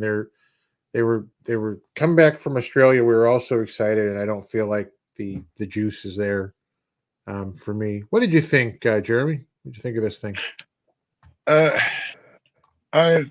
It was an interesting concept, but this is a sport where you're putting. I'm putting my life in your hands when we step in that ring. Yeah. And introducing alcohol or any type of stimulant like that impairs your judgment and stuff shouldn't be mixed into a wrestling match, I feel. Okay. Yep. Thank you, Jay, by the way. I got your message. Scoop, you're right there at ringside. Did you like the match more than I did? Well, I mean, not so much the match. I liked the wrestlers involved and the story that it basically told. But I mean, they could have done so much better that they didn't need to do hey, if you go for the pin and you don't get it, you have to do a shot. They don't need to put, I don't know why they're doing the drugs and alcohol if they're just trying to be edgy and that's their idea of being edgy. My idea of being somewhat edgy is, hey, do an actual wrestling match that means something. Right. Yep. How about that? Too logical. And I mean, it's one of these things that the Headbangers, they lost the match, but they didn't lose the shine. Right. People love them whether they won or lost. Plus, they got basically the shine on messing with Alex after the match. So it's one of these things of it didn't hurt them. I'm not sure if it really helped the Southern Six besides being a win in the books. It's just, hey, we won. Oh, yeah, over a team that really hasn't wrestled in the last 3 to 5 years, and they were really big back when you guys were in your diapers. Right. Yep. I mean, it was there for what it was there for. And yep. So we immediately got, after that, Jack Stane versus Blake Bulletproof Troop in a submission match. I had this as incorrectly put as Blake Troop's coming out party in the NWA, where he was going to take down Jack's freaking Dane. He is a submission MMA fighter. Jack Stane is a credible opponent, and that did not happen. Not even with Chris Silvio's interference. Could he overcome Dane, who threw his trapped he pops the trunk in the end of this thing. I don't want to go blow by blow. We're going long already. But he pops the trunk, he hooks on the Trap City, and Troop taps out. That's it. As I was saying to Lou the other day, put a fork in this guy, man. Put a fork in him for me. You cannot rehab him anymore as a character. He loses all the time. He looked like $1 million, and he's got a lot of work to be done. But man, just one too many losses. This is like making Bret Hart tap out to the sharpshooter. It's like, I don't know, man. It's like having Bull Curry lose a brass knuckles match. I can't think of good examples. It's just this is his match. He's gotta have something, and he doesn't have it. What do you think, Jeremy? I called this, if I remember correctly. If I remember correctly, he wasn't going to win, and I wasn't a fan of Sandman coming out to the ring drinking beers either. I wasn't a fan of it then either. But this went exactly the way I hoped it did. I hoped it would, and it did. So, woohoo! Chirp needs a major overhaul. Keep him with Silvio if you want to, but they need to repackage him, rebrand him a little bit. He needs to drop that bang bang lights out thing and all that, and just go away for a little bit and come back. Yeah, as Mike says, there's no shine. There's no reason for it. Nothing was gained. Nobody benefited from anything. Blake Troop would have benefited from a win over Jack Stane. But like Jack said, though, he should have fought harder. He took every pin whenever they were a tag team, because he didn't stand up for himself. Yeah. I mean, I sometimes think it's so ridiculous to think that, like if you hear things like, oh, well, like Silvio thinks that Dane's a wuss, the guy he's been putting over as the greatest heavyweight attraction for the last 2 years, because he didn't kill Tim Storm. Okay, like Chris Silvio doesn't go to the grocery store and buy milk. Like he doesn't do regular stuff. He only sits somewhere and contemplates the murder of the opponents. Like it's just, and we know that's not fact with all the thirst trap pictures that he posts on Twitter. if he spent more time training his buddy Troop than instead of taking thirst trap pictures, he probably would have won. Yeah. Yeah. So, I mean, I agree with Mike. I'm gonna start going one at a time back and forth, guys, so that you can get the next one in, Dave. So we can move it a little further. NWA World Women's Tag Team Championship match, pretty empowered. It's Ella Envy and Kylie Page. Ella Envy, a three-time NWA with Pretty Empowered, with two different partners. Well, three different partners, really, actually, now that I think about it. Every member of Pretty Empowered thus far. Against Natalia Markova and Taylor Rising. And for the titles, this one featured a stereo missile dropkick on Kylie and Ella Envy that I thought was pretty cool. There is some miscommunication that ends up in the end sending Markova out, and Kylie ends up delivering a code Kylie to Taylor Rising for the pin. Serviceable match. Distractions involved. Another loss for Natalia Markova. Don't know that she needs to have titles or get wins. She's very, very popular. I do see her as a future women's tag or women's champion. What do you think, Dave? I do agree with you. It was a good match for what it was, being that Markova and Rising are a newly formed tag team that they can always possibly tag up again down the line. But like you said, Markova really doesn't need a title. She's almost one of those wrestlers that can be plugged into any situation on the women's roster, any type of match. But I would like to see her with some gold for being able to go and do all these matches and make others look good. It wasn't a bad tag match, but I would have liked to have seen just something a little different, being that like Roxy came out and was booted from the group. Why not have her there to come out and run interference to try to get back on their good side? And it almost backfires, but they still get the win. That it's little things that if you're getting to tell a story, tell the whole story.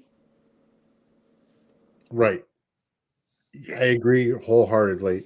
And this is maybe I got to get you a T-shirt for Christmas that says "Make it make sense," because that's what I think that you try to teach the NWA. That's what's important. Yeah. Like, give us some direction, follow it through. Yeah. So Mike said that was actually for the no shine was for the Southern Six. Yeah. Unlike the Southern Six match, there was shine due to the build up with Dane and Troop. I'll give you that. There was some build up here. Just didn't think that there was any value in the way that it ended. But hey, I'm not going to get mad when the guy I think should win doesn't win, right? It wasn't the top tier match for me. One of the two or three. We get the National Heavyweight Championship as Thrillbilly Silas Mason defends that title with Ricky Morton at his side, no less, against Sexy Jesus in Chris Adonis in a Burning Lake Brawl.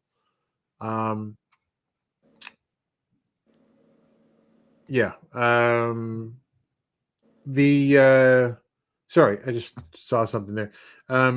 So there is, as there has been for the last year or so, an early attempt by Chris Adonis to go for the master lock that Thrillbilly escapes pretty quickly. This is a Burning Lake Brawl, which basically is a street fight. You have to win by pinfall or submission, I believe.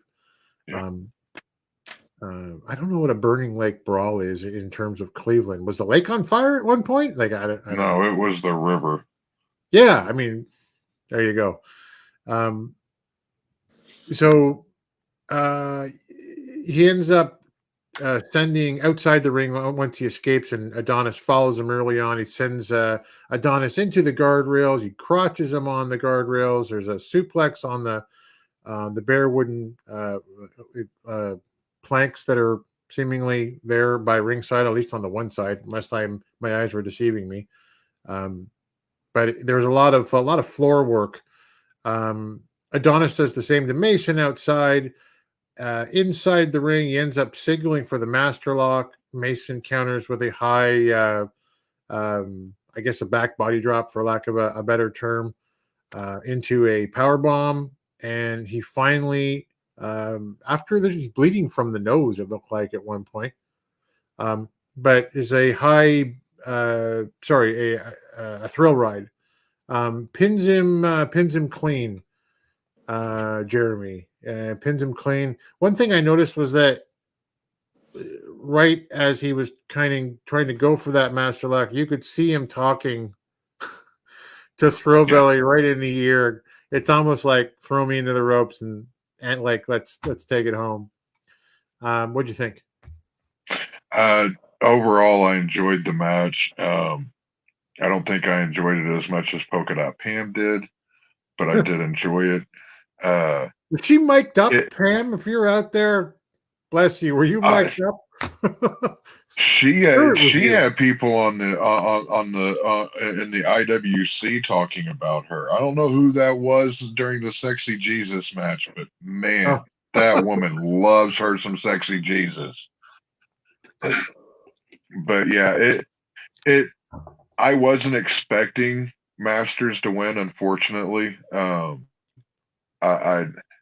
He's just kind of treading water at this point in the NWA. Like, he's there, but I don't know if he's just not getting a push because he has other he has other irons in the fire, and Billy's like, this isn't your sole priority, the NWA, so I'm not gonna give you much. But it again, like I said, I didn't foresee him winning, but at the same time, it'd be nice to see him get a win. Yeah. Did you like the match, Dave? Yes, I did. I did like that they were allowed to go outside the ring. Yep. But the pin needed to be in the ring. And I don't know if you guys noticed, all outside of the ring, there were no mats at all. Yeah. It looked like there was something wooden on the floor in this match that they were suplexing each other on, but maybe I'm crazy. That was just the actual wooden floor. It was. Okay. All right. Yeah. Oh. It's an old Masonic temple. Right. And it's one of these things of, I'm like, okay, knowing how to take moves, you can land and not land directly on your back, but you're still landing on a hard floor. There's concrete under that floor. There's beams under that floor. It's one of these things of all the wrestlers that did anything outside of the ring, anytime they hit the floor, I was sort of wincing a little, just because even with a mat there, it would have helped them some, but maybe that's one of their things that made it hardcore or violent or whatever. But I thought this was a good match. But like you had said, Adonis just seems to be there. Right. Yeah. He's a name. He's somebody that people recognize probably at least 75% of the time. You go, oh, Chris Adonis. And they go, who? Oh, Masters. You know, the guy that did the Master Lock. Oh, okay. Yep. He's a name, but he's not that much of a name that the NWA wants to give him the ball. Yeah. They'll take a chance on possibly pitching him the ball if someone else isn't available. But it's one of these things. He's, I believe, 40 years old, still looking great, still moving good in the ring, but at this time, the NWA is using him to basically pad the roster, to make others look good in going against somebody that had a name and still has a little credibility in the wrestling community. I agree. He'll be 41 in January. Okay. There you go. And I've heard that he wants a Rumble appearance. Yeah. That'd be nice for him. I love what Noob wrote there. Chris Masters gone from the masterpiece to sexy CrossFit Jesus. And he does. He's slimmed down a lot. He still looks great. But yeah, he's a lot slimmer. All right, listen, I'm glad that this one just happened to work out to where Jeremy doesn't have to talk about it, because it is God. It is Violent J and the Brothers of Destruction, which honestly, watching it from home, I did not realize was a 6-man tag match, although it seemed to kind of end up that way. Versus Vampiro and La Rebellion with Seven. Pardon? A seven-man tag match. Yes, because in addition to Vampiro and Bestia and Mechanwolf, there was Jerry Other.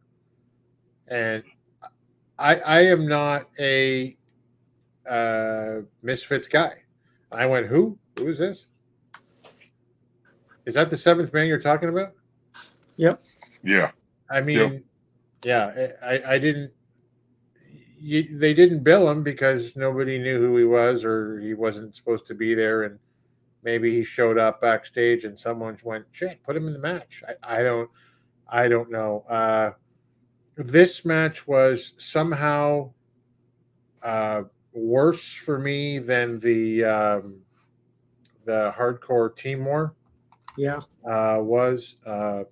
As somebody wrote online, I'm not surprised because the entire feud has been an atrocity. I love it. This was trash. This was a riddle box match where they pulled out rubber chickens. They pulled out pies. At one point, they pulled out thumbtacks and I think put them in Vampiro's mouth. I'm trying to remember. Vampiro, and who I love on the mic, it's time, and to perhaps let's not be in the ring anymore, and Jay, absolutely not. I don't ever need to see him in the ring again for any purpose whatsoever. Jay ends up in the end in this thing. I'm not even going to go into it. It was stupid. It was stupid on all counts. Jay ends up pinning Vampiro. And this is the stuff that I want them to leave completely behind them as they move forward the NWA. Yep. Not embrace and do more of. Like, I heard a lot of, great people whose opinions that I respect in the NWA fam, about, this was a great match. It was so much fun. I really liked it. That's awesome. I hated everything about it from start to finish, and I hate being that guy. I really do. I'm a Canadian. I'm conciliatory. I'm supposed to, a little bit of this, a little bit of that. Well, we'll find out the middle. Could find nothing about this that I liked, guys. What'd you think? What'd you think, Dave? Well, I mean, in my opinion, I like the wrestlers. Yeah. But the story and the match, it's just they tried to basically put 10 pounds of crap into a 5-pound bag. I love that expression. It's one of these things that nowadays I realize people want things instantly, and they don't want to have to, oh, who's this Vampiro guy? Let me go online. No, they want an explanation of who this person is. This was, to me, it was a story that's been told for I don't know how many years. Vampiro and Violent J and La Rebellion, and now there's the Clowns. It's been told through Juggalo Wrestling, but the NWA didn't step up and tell the story of why it's happening now. So if they could, the Jeremy point, you're right.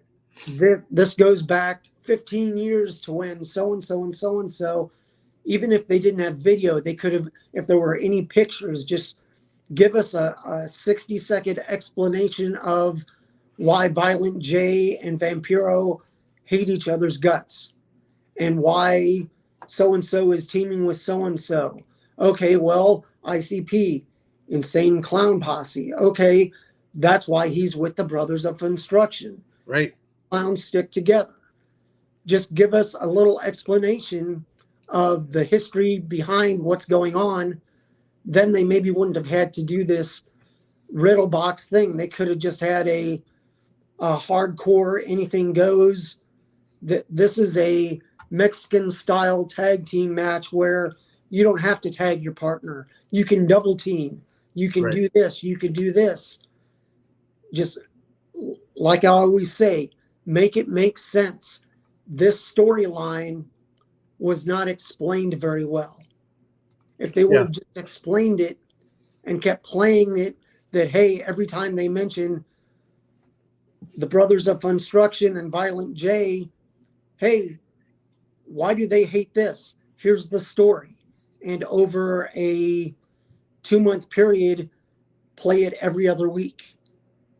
Put it on YouTube. Yeah. Put it in an episode of Power explaining, hey, coming up at Samhain, this match is taking place. Let's look back at why these guys hate each other.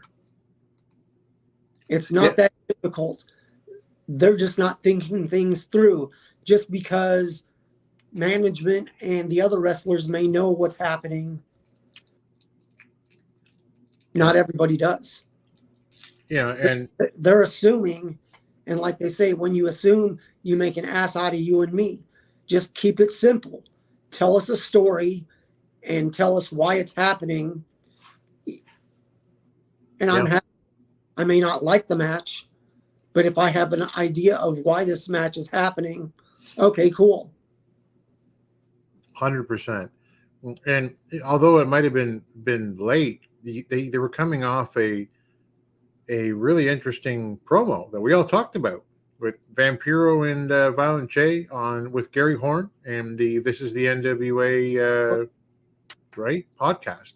Yep. The live stream where they just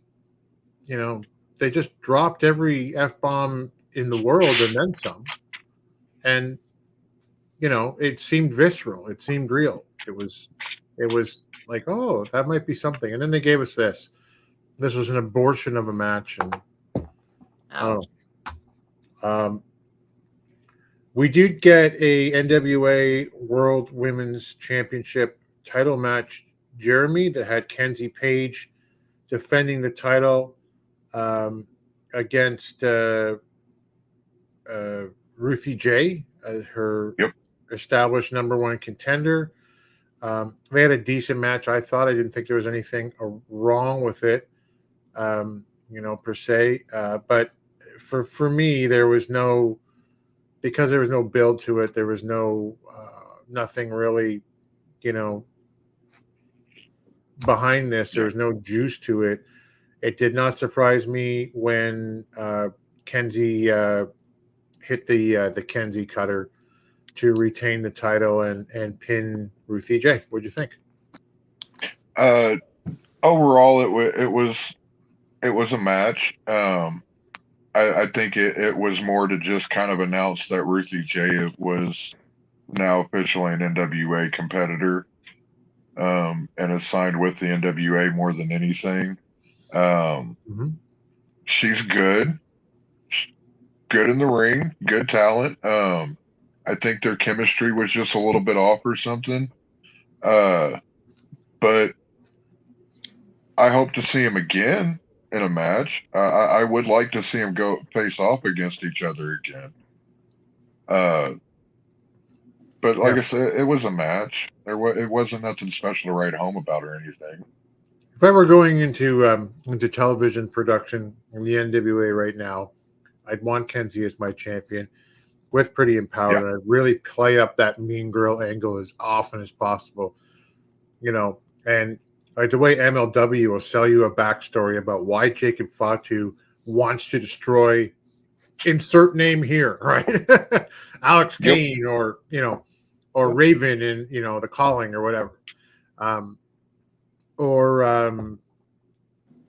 But I would do this with, this is what Max the Impaler did to her the night of 75 when she took the women's television title from her on night one. She's the one who's taken Kenzie down clean. She's your contender. And I would want to feature Camille as the second one up and tell that story like Dave is always preaching to us. Make it make sense. Lead it up about how she was robbed, how, she's got to run that gambit to come all the way up, have Kenzie beat Max, establish Kenzie, have Camille as your centerpiece. I think it's a great time for the NWA in terms of who they've got at the top. You can throw Markova into that mix. They just, I don't know. They don't really have enough talent overall. But yeah, like you said, I thought it was a match, and it was okay. It's not a Camille banger, so to speak. And like Noob said, the build-up was underwhelming. So anyway, it was okay. What do we get now? Oh yes, the setup for the next match. The medieval themed Knights of the Round Table match, where we learn that while there's different tables throughout the ring, you have to go through a round one. There are two knights and a wizard who are brought out onto the stage, along with, I think his name is Lord Eric Smalls, who is a little person. And they got May in the chair as sort of a Maid Marian type, which is fine. So Blunt Force Trauma defending the World Tag Team Championship. Aaron Stevens banned from ringside against Mike Knox and Trevor Murdoch. I think this is the 19th time. I haven't counted. Might be the second or third, but it feels like it's been a lot. And while there's tables all over the ring, under the ring, and people go through them, it is only a round one that counts. So Kyle Davis keeps having to say, "Oh, he went through a table, but it's now round one, so the match must continue." It was a table match. It had Trevor Murdoch in it. It had Carnage. It had Mike Knox, I really enjoyed Mike Knox this past year. It had Damage. It was big meaty men slapping meat, right? People going through tables left, right, and center. Recovering like it didn't really matter too much. We had some interference by Lord Eric Smalls, who we don't know anything about. And Trevor Murdoch going under the ring, getting a small table, and putting the little person through the small table. I would have hoped to the amusement of the live crowd, but to me, I thought it was dumb. So largely, BFT getting sent through tables, but they're square, they're rectangular.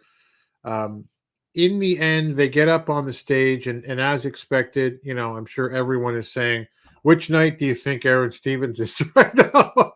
He ends up being one of those nights, and he attacks with the glove to Knox. There's a round table off the stage. Carnage and Damage put him through it. They retain, the visor comes off, the helmet comes off, and it's Aaron Stevens in disguise, who subsequently ends up running away from May Valentine, his ex-fiance. Oh, does Dave need to? I'm sorry, Dave.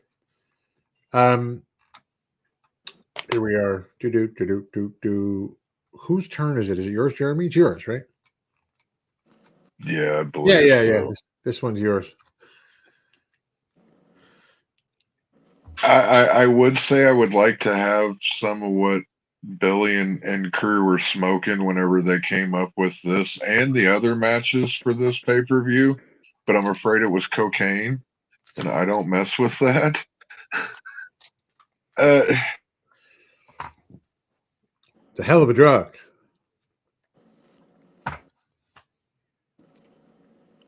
Did you freeze? Oh, there you are. Just no on this match all the way around. It was telegraphed 4 years ago. I knew that Aaron Stevens was going to show up dressed as one of the people standing around the ring. Right. Yeah, 100%. Because this is the second last match, I'm going to ask you, Dave, and you were there. What did you think? What was it like to experience the Round Tables match firsthand? I mean, it was what it was. I mean, everything was basically telegraphed. You knew what was going to happen. I'm just hoping that Murnox is given a chance at the titles again due to who knows what. Aaron did follow the law of the land that was laid down, that he was not ringside. Yeah. So it's one of those things that there either has to be a chance of Murnox going after the titles one more time, or they need to build up some other tag teams and have the guys do something else. I don't know. It's just they're stretching out the storyline, but this is one of those storylines that you need to do it smartly. If not, it's just, oh, Team A versus Team B again. And there's only so many times that they can lose before they're taken out. So who knows what's going to happen. Yeah. I'd end it here. Like with that feud. I think it's super cool that BFT is still champions. I love Knox and Murdoch.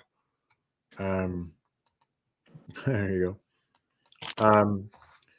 But that'd be it for me as well. I don't think it needs to continue anymore.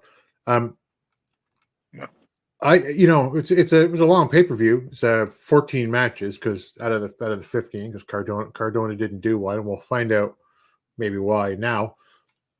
So we go to the main event, the NWA World's Heavyweight Championship. EC3, your champion, defending against Tom Latimer with Camille. Tom comes out as Macho Man Randy Savage, Camille as Elizabeth. Spot on. Great job. Yep. Fantastic. Yep. I was in my basement, 1,000 miles away, marked out. All right. Good job. It presented well. The Macho King of all evil, which is what they call them. So that was cool. So I'm going to read this here from Slam Wrestling because I think this one deserves the attention. And I'll ask you guys in the chat what you think. It's a no limits match for the 10 pounds of gold. It's basically a no disqualification match. So the bell rings. Two guys do a stare down. They start to slug away. The Overman nails the Thez press to Latimer, scampers away to Camille to rethink his strategy, gets back in the ring, ends up going for a pile driver, and EC3 heads out, lays the smack talk down onto Camille. He gets back in the ring, and EC3 lights him up with chops until Latimer connects with a clothesline to the back of the neck, and then measures his beatings on EC3, focusing on the neck of the champion. EC3 comes back with an STO, throws him out of the ring. Camille has a steel chair and slams it into EC3 as he goes for a dive outside the ring. You were right there, Dave. I don't know what side you were. I think you were on the other side, but what it looked like on camera, I know you've seen the pay-per-view on camera as well, is that when he went out, I went, oh, that looked rough when she hit him in the head, but I think his toes caught on the middle rope. As well, but he took a shot. It looked good. Was it good down there from ringside? Oh, yeah. I mean, crowd was just so into it. Right. It had me wincing. I mean, she hit him solid. Right. Latimer takes full advantage, gives you the sense that victory is close at hand, grabs another chair. He gives it to Camille. She was allowed to interfere. It's no limits. She runs down EC3 over as Latimer talks to commentary for a second. When they ask him why she is fighting his battle for him, Latimer says to the commentary team, happy wife, happy life, mate. And Tim remained underwhelmed 1,000 miles away. Actually, not that far, but anyway. So there is, back in the ring, a hat trick of German suplexes by EC3. And I immediately thought, this isn't their fault. Not everyone needs to do 3. Like, it just feels like since Eddie Guerrero did it, now you've got to do 3. And I don't know. But anyway, Latimer fights back, continues to work on the neck of the champ, and then channels his inner Macho Man as he climbs the top turnbuckle. But EC3 cuts him off, connects with a superplex, looked great, attempts the 1%er.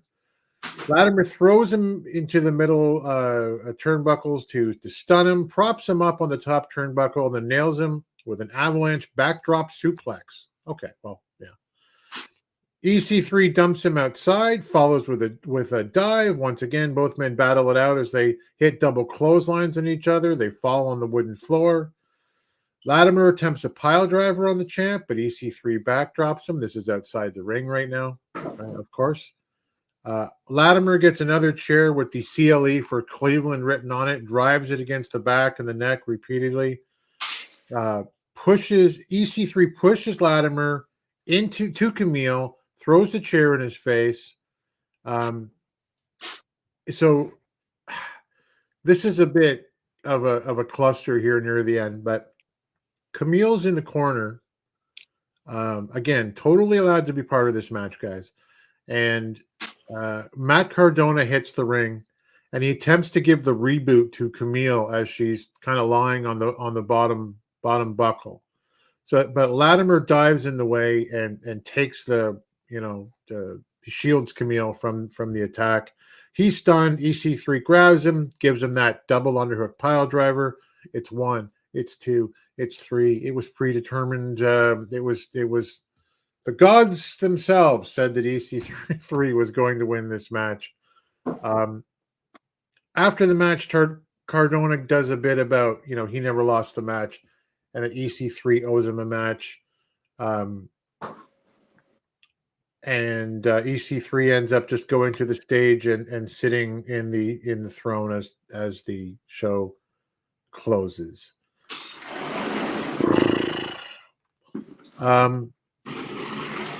Super talented guys. I'll go to you first, Dave. Super talented guys in this match. Never bought for a second that Latimer would be the NWA World Champion going into this, unfortunately. And despite the best efforts of the competitors and Camille's purpose in the match, which I thought was pretty prevalent, maybe too prevalent, I was bored. I was bored by this match, and I didn't want to be. Again, I love them both, but this was not top of the line NWA pay-per-view main event for me. What did you think right down there from Cleveland? Well, I mean, like you said, I mean, with the players involved, I was looking for more, but I think this was just a match to tell a story of what's coming next. And as much as I like that, sometimes something like this doesn't belong on a pay-per-view. That if it was more the one-on-one, and then after the match, Cardona came out, that if he didn't get involved in the match, it would have been better in my eyes, storyline wise.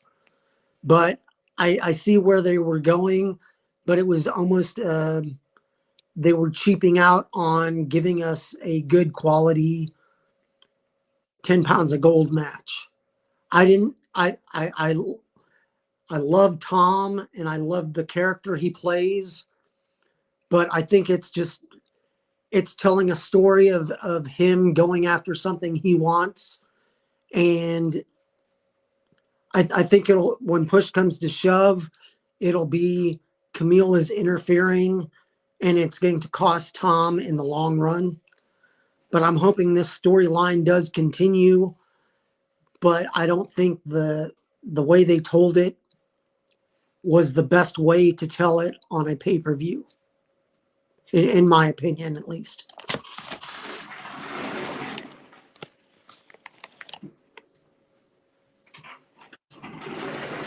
I am muted. Underwhelming for me. What did you think, Jeremy?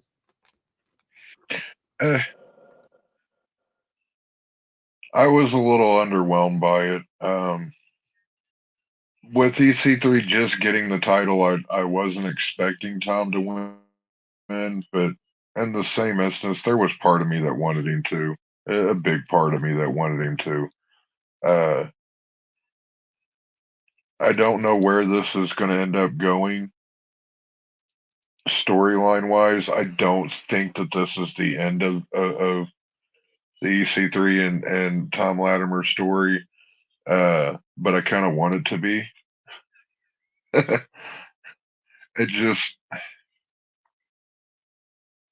it didn't, it hasn't really clicked with me at all, and it's still not, and I'm bored with it. I'm not enjoying the story, so I'm ready for them to move on to different things.